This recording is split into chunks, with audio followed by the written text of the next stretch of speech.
नवरात्रि व्रत के दौरान अनाज खाने से बचना चाहिए क्योंकि यह व्रत में पूरी तरह से वर्जित होते हैं। इसमें गेहूं के आटे से लेकर मकई का आटा, सूजी और सभी प्रकार की दालों से बचना चाहिए। इसकी जगह आप साबूदाने और कट्टू के आटा खा सकते हैं। प्याज नवरात्रि के दौरान हरगिज प्याज का सेवन नहीं करना चाहिए। यह तासिक भोजन में आती है और इसके सेवन से आपका व्रत टूट सकता है। ऐसे फूड्स खाने से भी बचें जिसमें प्याज हो। आप लौकी, आलू और टमाटर का सेवन कर सकते हैं। साथ ही नवरात्रि के दौरान लहसुन खाने से भी बचना चाहिए क्योंकि यह तामसिक भोजन की श्रेणी में आता है। ज्यादा तला भुना नवरात्र के व्रत में कई बार आप लंबे समय तक भूखे रहते हैं। माताएं बहनों, वास्तुशास्त्र ज्योतिष चैनल आपसे एक अनुरोध करना चाहेगा कि आप कमेंट बॉक्स में जय माता रानी अवश्य ही लिख दीजिए, जिससे कि माता रानी आपकी हर एक मनोकामना इच्छा पूरी कर दें और आप पर अपना विशेष आशीर्वाद आपको प्राप्त हो सके। इसलिए माता रानी के लिए इस वीडियो को लाइक और कमेंट बॉक्स में जय मां अवश्य ही लिखें। ऐसे में ज्यादा तला भुना खाने से ब्लॉटिंग की समस्या हो सकती है। इस कारण आपकी तबीयत भी खराब हो सकती है। इस समस्या से राहत पाने के लिए हल्का और सुपाच्य भोजन खाएं।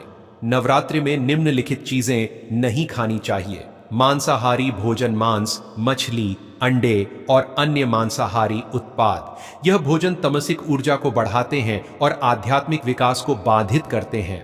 नवरात्रि में मांसाहारी भोजन खाने से देवी की पूजा का फल नहीं मिलता है। मांसाहारी भोजन से शरीर में नकारात्मक ऊर्जा का प्रवाह होता है और मन अशांत होता है।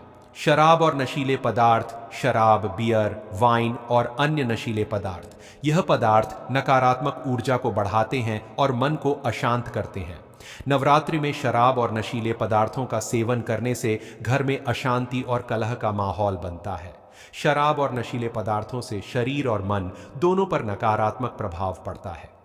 लहसुन और प्याज, लहसुन, प्याज और अन्य अशुद्ध सब्जियां, यह भोजन तामसिक ऊर्जा को बढ़ाते हैं और आध्यात्मिक विकास को बाधित करते हैं।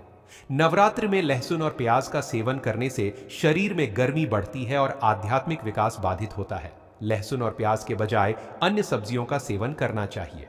कच्चा अनाज, कच्चा चावल, कच्चा गेहूं और अन्य कच्चे अनाज, यह भोजन पाचन संबंधी समस्याएं पैदा कर सकते हैं। नवरात्रि में कच्चा अनाज खाने से शरीर में शुद्धता और स्वच्छता नहीं रहता। कच्चा अनाज खाने से शरीर में ऊर्जा की कमी होती है। तेल और घी से बने व्यंजन, फ्राइड फूड, पकौड़े और अन्य तेल और घी से बने व्यंजन, यह भोजन नकारात्मक ऊर्जा को बढ़ाते हैं और शरीर में मेद और कफ बढ़ाते हैं। नवरात्रि में तेल और घी से बने व्यंजनों का सेवन करने से घर में अशांति और कलह का माहौल बनता है। तेल और घी से बने व्यंजनों के बजाय अन्य तेलों का सेवन करना चाहिए। मछली और अन्य समुद्री भोजन, मछली, झींगे और अन्य समुद्री भोजन, यह भोजन तमसिक ऊर्जा को बढ़ाते हैं और आध्यात्मिक विकास को बाधित करते हैं। नवरात्रि में मछली और अन्य समुद्री भोजन खाने से शरीर में तामसिक ऊर्जा का प्रवाह होता है। मछली और अन्य समुद्री भोजन खाने से मन अशांत होता है। अंडे और मांसाहारी उत्पाद, अंडे, मांसाहारी मिठाइयाँ और अन्य मांसाहारी उत्पाद, यह भोजन तमसिक ऊर्जा को बढ़ाते हैं और आध्यात्मिक विकास को बाधित करते हैं। नवरात्रि में अंडे, नवरात्रि के दौरान इन चीज़ों को खाने से बचें। कुछ लोग नवरात्रों में अपने दिन की शुरुआत फलों के साथ करते हैं, लेकिन नाश्ते में केवल फल खाना सेहत के लिए नुकसानदायक हो सकता है। माताएं बहनों, वास्तु शास्त्र ज्योतिष चैनल एकमात्र ऐसा चैनल है जो फ्री माध्यम से आप सभी को इतनी ज्ञानवर्धक जानकारी देता है। इसलिए आप सभी से हाथ जोड़कर निवेदन है, हमारे चैनल की वीडियो को लाइक अवश्य ही कर दीजिए और हर एक माता बहन तक, हर एक सुहागन तक यह वीडियो को जरूर शेयर करें, जिससे कि वह भी इस वीडियो से लाभ ही लाभ उठा सके। और कमेंट बॉक्स में जय माता रानी जरूर लिखें। फल खाने से न केवल शरीर में ब्लड शुगर लेवल तेजी से बढ़ सकता है, बल्कि व्यक्ति को थोड़े ही वक्त में भूख लगना भी शुरू हो जाती है। ऐसे में व्यक्ति को नाश्ते में फलों के साथ साथ सीड्स, ड्राई फ्रूट्स या जूस आदि को भी जोड़ना चाहिए। ऐसा करने से आपकी डाइट नियंत्रित रह सकती है। अक्सर लोग नवरात्रों के व्रत में अपनी डाइट में साबूदाने को जोड़ते हैं। साबूदाने को वह खिचड़ी के रूप में जोड़ते हैं तो कुछ साबूदाने की टिक्की के रूप में इसका सेवन करते हैं। लेकिन आपको बता दें कि किसी भी चीज की अति हेल्थ को नुकसान पहुंचा सकती है। ऐसा ही कुछ साबूदाने के साथ भी है। यदि साबूदाने की खिचड़ी का सेवन जरूर से ज्यादा किया जाए तो इससे साबूदाने में पाए जाने वाला स्टार्च शरीर में ग्लूकोज के रूप में बदल जाता है, जिसके कारण शरीर में ब्लड शुगर लेवल तेजी से बढ़ने लगता है। बता दें कि ब्लड शुगर लेवल बढ़ने से शरीर में एनर्जी की कमी हो जाती है और व्यक्ति को भूख भी ज्यादा लगती है। ऐसे में व्यक्ति को साबूदाने की खिचड़ी या टिक्की का सेवन सीमित मात्रा में करना चाहिए। हालांकि आप साबूदाने की जगह समा के चावल या कुत्तों को भी जोड़ सकते हैं। आलू, आप व्रत के आलू, दही, आलू, जीरा, आलू, आलू टमाटर की सब्जी, आलू के पकौड़े इत्यादि बनाकर खा सकते हैं। हगें कद्दू, कद्दू की सब्जी, हलवा, खट्टा मीठा कद्दू की सब्जी या पकौड़े बनाकर खा सकते हैं। शकरकंद, शकरकंदी का हलवा, टिक्की या चाट बनाकर खाया जा सकता है। अरबी या कचालू, सूखी अरबी, दही अरबी, अरबी टिक्की, अरबी कटलेट खाया जा सकता है। रतालू, आप सूरन चिप्स, सूरन की सब्जी बनाकर खा सकते हैं। केला या कच्चा केला, कच्चे केले का प्रयोग आप सब्जी, केले के फ्राई और केले के चिप्स बनाकर खा सकते हैं। कच्चा या आधा पका पपीता, कच्चे पपीते से आप पपीते का हलवा और सलाद बना सकते हैं। टमाटर, आमतौर पर टमाटर को करी या सब्जी में डाला जाता है। इसके अलावा चटनी बनाकर खा सकते हैं। कुछ लोग व्रत में पालक, लौकी, खीरा और गाजर इत्यादि का भी इस्तेमाल करते हैं। कुछ अन्य सामग्री खाने की लिस्ट। साबूदाना, उपवास के दौरान साबूदाना कई लोगों का पसंदीदा आहार होता है। आप साबूदाना की खिचड़ी, साबूदाना वड़ा, पकौड़ा, लड्डू, टिक्की, भेल और खीर इत्यादि बनाकर खा सकते हैं। मखाना या फूल मखाना, मखाना की खीर, भुना हुआ मखाना, आलू मखाना खा सकते हैं। सभी तरह के ड्राई फ्रूट्स, सभी तरह के फल, दूध से बनी सामग्री, इमली, इमली, कोकम। यदि आप नवरात्रि का उपवास रख रहे हैं तो ब्रह्मचर्य व्रत का पालन करें। इन 9 दिनों में झूठ नहीं बोलना चाहिए और क्रोध नहीं करना चाहिए। इन 9 दिनों में किसी भी प्रकार से किसी महिला या कन्या का अपमान न करें। इन 9 दिनों में यदि आप उपवास नहीं भी कर रहे हैं तो भी आपको गुटखा, पान, मद्यपान, मांस भक्षण और मसालेदार भोजन नहीं करना चाहिए। व्रत में बार बार जल पीने से भी बचना चाहिए। अधिकतर लोग 2 समय खूब फरियाली खाकर उपवास करते हैं। ऐसा करने से व्रत का फल नहीं मिलता है। उपवास को उपवास के तरीके से ही करना चाहिए। नवरात्रि के दौरान रसोपवास, फलोपवास, दुग्धोपवास, लघु उपवास, अधोपवास और पूर्णपवास किया जाता है। जिसकी जैसी क्षमता होती है वह वैसा उपवास करता है। व्रत में यात्रा, सहवास, वार्ता, भोजन, गाली बकना आदि त्याग कर नियम पूर्वक व्रत रखना चाहिए तो ही उसका फल मिलता है। परंतु कई लोग ऐसा नहीं करते हैं। अशोच अवस्था में व्रत नहीं करना चाहिए।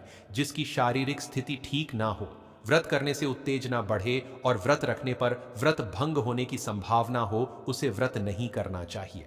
रजस्वरा स्त्री को भी व्रत नहीं रखना चाहिए। यदि कहीं पर जरूरी यात्रा करनी हो तब भी व्रत रखना जरूरी नहीं है। युद्ध के जैसी स्थिति में भी व्रत त्याज्य है। माता जी का व्रत रखकर शास्त्र सम्मत विधिवत पूजा अर्चना करना चाहिए।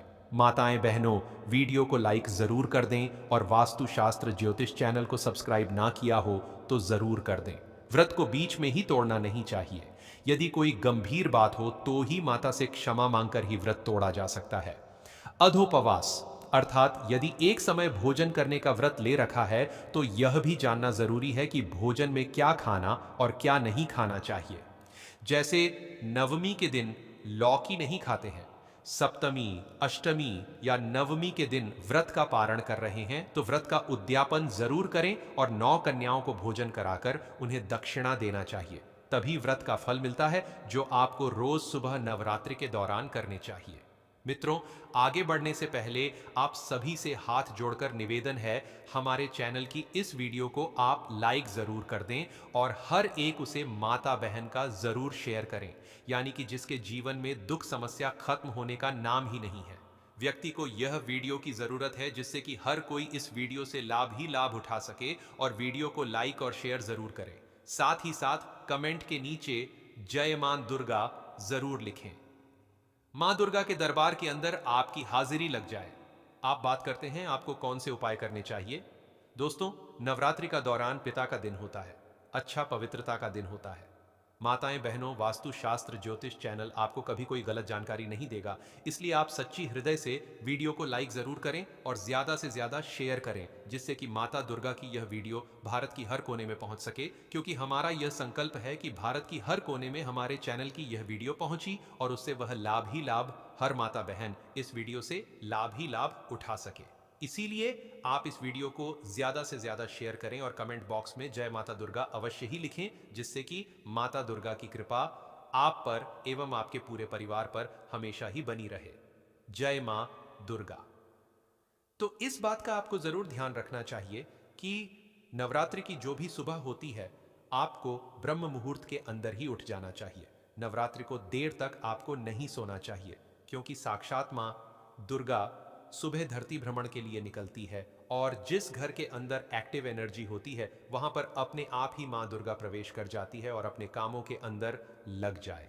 आप नवरात्रि के दौरान इस बात का जरूर ध्यान रखें कि नवरात्रि के दौरान इन 9 दिनों के अंदर सुबह भगवान सूर्य देव को जल अर्पित जरूर करें। और नवरात्रि के दौरान दोस्तों, अगर आप सूर्य देव को जल अर्पित करते हैं तो उसके अंदर लाल चीज जरूर डालें, ताकि मां दुर्गा का आपके संपूर्ण आशीर्वाद प्राप्त होगी। या पूजा पाठ से जुड़ी किसी भी तरह की कोई लाल एक चिमटी चीज आप डालकर भगवान सूर्यदेव को अर्घ दे सुबह के समय। दोस्तों, आपकी कुंडली के अंदर सूर्यदेव कितने मजबूत होंगे कि समझ लीजिए कि आपके जीवन के अंदर खुशियों की झोली भर जाती है। और नवरात्रि के दौरान यह उपाय बहुत शक्तिशाली हो जाता था। दुगना प्रभाव आपको देखने को मिलता है। शक्ति के दौरान रखें, छोटे छोटे उपाय हैं। आज हम आपको इस सीरीज के अंदर छोटे छोटे उपाय बताएंगे। ऐसा नहीं कि आपको इन सबको करना है। कोई भी एक उपाय कीजिए, आपको लाभ प्राप्त होगा। नवरात्रि के दौरान जैसे तो आप अपने घर का झाड़ू निकालते हैं, लेकिन नवरात्रि के दौरान दोस्तों, अपने द्वारा झाड़ू के माध्यम से सफाई करना और अपने द्वारा की सफाई करना और नवरात्रि की सुबह सुबह अपने घर के द्वार खोलकर रखना। बस आप मात्र इतना कर लें, समझ लीजिए कि मां दुर्गा आपके घर के अंदर प्रवेश कर लेगी और मां दुर्गा की कृपा से आपके जीवन के अंदर, मां लक्ष्मी की कृपा से आपके जीवन भर के अंदर कभी भी धन की कमी नहीं होगी। इसका कारण यह होता है दोस्तों, ब्रह्म मुहूर्त के अंदर मां दुर्गा धरती भ्रमण के लिए निकलती है। अपने साथ उनकी सखियां, मां सरस्वती, माता पार्वती, मां लक्ष्मी आदि अनेक रूपों के अंदर उनकी सहेलियां होती हैं। उनके ही रूप होते हैं। अगर उनमें से कोई भी एक रूप आपके घर के अंदर प्रवेश कर गया, समझ लीजिए। और दोस्तों, जहां पर देवता वहीं निवास करते हैं जहां पर साफ सफाई होती है। इसलिए नवरात्रि के दौरान अपने घर की, अपने द्वारा की सफाई जरूर रखें सुबह सुबह के समय, ताकि आपके घर के अंदर देवियों का प्रवेश हो सके। नियम यह होता है कि नवरात्रि के दौरान से ही अपने घर के मुख्य द्वार पर आपको रंगोली बना देनी चाहिए था, कि वास्तव में हर हिंदू अपने घर के द्वार के आगे रंगोली बना था, जिसकी वजह से, जिसका तात्पर्य होता था कि नकारात्मकता उसने रंगोली से आगे ही नहीं आ पाती थी और सकारात्मक देवी देवताओं को वह चीज बहुत ज्यादा आकर्षित करती थी और उसे घर के अंदर अपने आप ही माता लक्ष्मी का वास होने लगता था। तो आप क्या करें कि अपने घर के द्वार पर रंगोली बना दें, ताकि क्या पता 9 दिनों के अंदर दीपावली तक को कौन सा आपके घर के अंदर ऐसा सुख सहयोग बने कि देवी देवता आपके घर के अंदर प्रवेश कर जाएं और आपको उसका सकारात्मक परिणाम देखने को मिले। तो आप रंगोली का निर्माण नवरात्रों के दौरान जरूर कीजिए, कि अगर आपके जीवन के अंदर आपको धन की कमी का बहुत ज्यादा सामना करना पड़ रहा था, परिवार के अंदर आए दिन की लड़ाई झगड़ा होता रहता था, आप चाहते थे कि वह लड़ाई झगड़ा कैसे करके समाप्त हो जाए। तो दोस्तों, इस नवरात्रि के दौरान आप इन चीजों से छुटकारा पा सकते हैं। अगर कोई भी नवरात्रि के दौरान यह उपाय करेगा, उसे लाभ ही लाभ प्राप्त होगा। माता रानी का आसीन आशीर्वाद प्राप्त होगा, उसकी हर मनोकामना इच्छा पूरी हो जाएगी। पर आपसे एक अनुरोध और करना चाहिए कि आप अपनी राशि को कमेंट बॉक्स में जरूर डाल दें, क्योंकि वहां वास्तुशास्त्र ज्योतिष चैनल एकमात्र ऐसा चैनल है जो आपकी राशि से जुड़ा कुछ ऐसे उपाय होते हैं जो नवरात्रि में आपको जरूर ही कर देने चाहिए, वह भी बताता है। इसलिए आप अपनी राशि को कमेंट बॉक्स में जरूर डाल दें। हम विशेष रूप से आपकी राशि को देखेंगे और उसका उपाय भी आपको हम वास्तुशास्त्र ज्योतिष चैनल के माध्यम से बताएंगे। मित्रों, आपको हम बता देती कि नवरात्रों के दौरान अपने घर का जो मुख्य द्वार होता है, अपने घर के मुख्य द्वार पर एक स्वास्तिक का निर्माण जरूर करें। आपकी कोई मजबूरी है क्या घर के मुख्य द्वार पर आप स्वास्तिक नहीं बना सकते? तो आप क्या करें, उसके ऊपर स्वास्थ्य का निर्माण कर लें और अपने मुख्य द्वार के अंदर की तरफ या बाहर की तरफ वहां पर उसे पेपर को आपको रख देना चाहिए। आपको उतना ही फल प्राप्त होगा। आप देखते जाइए कि आपके जीवन अपने के अंदर कभी भी किसी प्रकार का कोई दुख नहीं होता है। आपके जीवन के अंदर किसी भी प्रकार की कोई समस्या नहीं आती है। मां दुर्गा का बहुत ही चमत्कारी उपाय है। कोई स्वास्थिक अपने आप के घर की जो नकारात्मक चीज होती है, बुरी शक्तियां होती हैं, नजर दोष होता है, उसको वहीं पर समाप्त कर देता है और सकारात्मक शक्तियों को आपके पास अपने आप ही आमंत्रित करता है। दोस्तों, नवरात्रि के दौरान आ जाती है। आपके द्वार पर कोई पशु आ जाता है तो दोस्तों उनको कभी भी खाली हाथ नहीं लौटना चाहिए। लेकिन नवरात्रि के दौरान दोस्तों धरती पर ज्यादा आकर्षित होते हैं। अपने आप ही पता नहीं किस रूप के अंदर कोई देवी देवता आपके घर के अंदर आ जाए और आपके पूरे शब्द या आपके द्वारा दी गई और ना उन्हें अगर क्रोधित कर देती है तो वह आपके घर पर दोबारा लौट कर नहीं आते। अनुसार कोई साधु बाबा, कोई भिखारी आपके घर आ जाए तो आप उसे पहले तो अपने रुपया भी ना दें, बस अपने खाने के लिए कुछ चीज नवरात्रों के दौरान अनुदान बहुत अच्छा माना जाता है। और ऐसा माना जाता है कि अगर आपने आने का दान कर लिया तो समझ लीजिए कि आपको सुख प्राप्त हो गया। उनके माध्यम से ही आपको सब चीज मिल जाती है, तो फिर आपको क्या करने की आवश्यकता रहती है। इसलिए नवरात्रि के दौरान अपने द्वार पर सुबह के समय अगर कोई आता है तो आप उससे कुछ ना कुछ देकर ही आप घर से विदा करें कि नवरात्रि के रोज सुबह आपको एक उपाय कर देना चाहिए।